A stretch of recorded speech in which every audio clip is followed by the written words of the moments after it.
महार जाति का मोल। तो हेलो फ्रेंड्स, कैसे हो आप सब लोग। उम्मीद करती हूँ सभी लोग अच्छे होंगे फ्रेंड्स, और मैं भी अच्छी हूँ।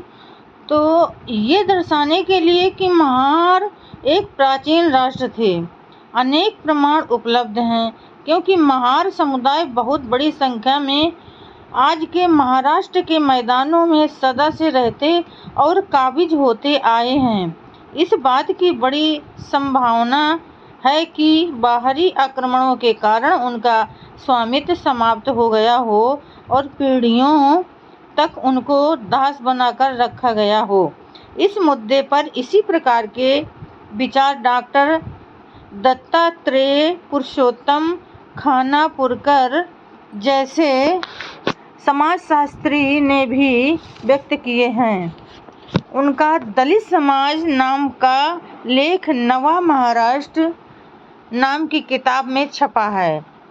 उस लेख में उन्होंने कहा है कि अछूत लोग भारत के मूल निवासी हैं, किंतु आर्यों ने उन पर आक्रमण कर उनको गुलाम बनाया।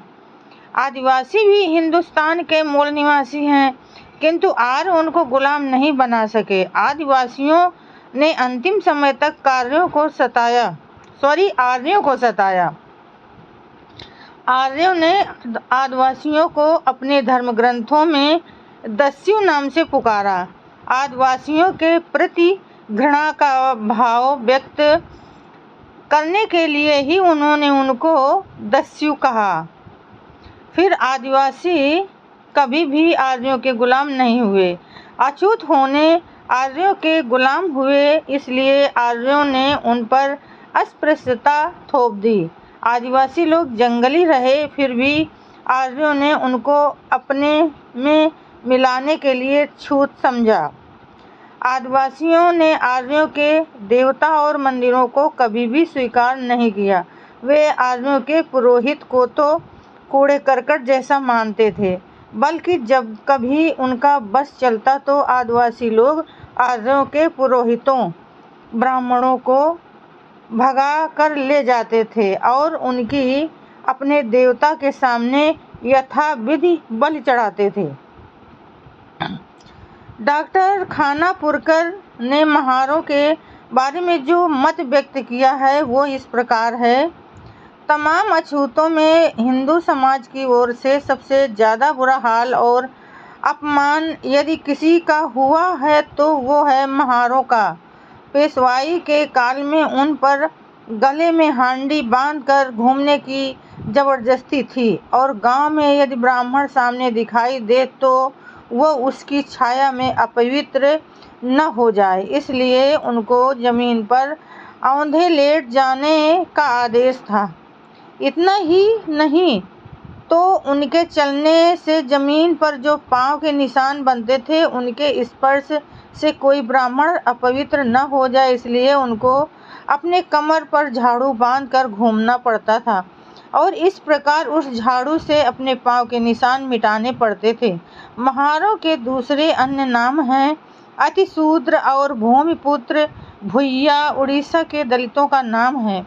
उनका अर्थ भी भूमि का पुत्र ही होता है। इस प्रकार की समानता ध्यान देने योग्य है।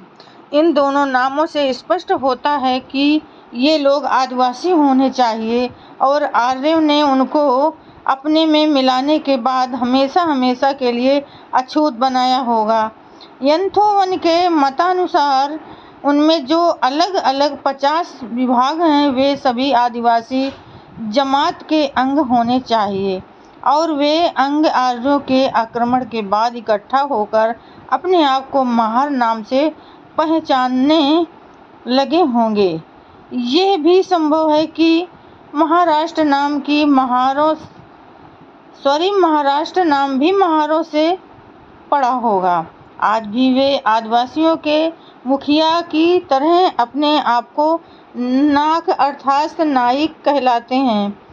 कुछ लोगों की मान्यता है कि नाग शब्द का अपभ्रंश है, और वेद पुराणों में नाग नाम के लोगों का जो वर्णन आता है वे यही लोग होने चाहिए।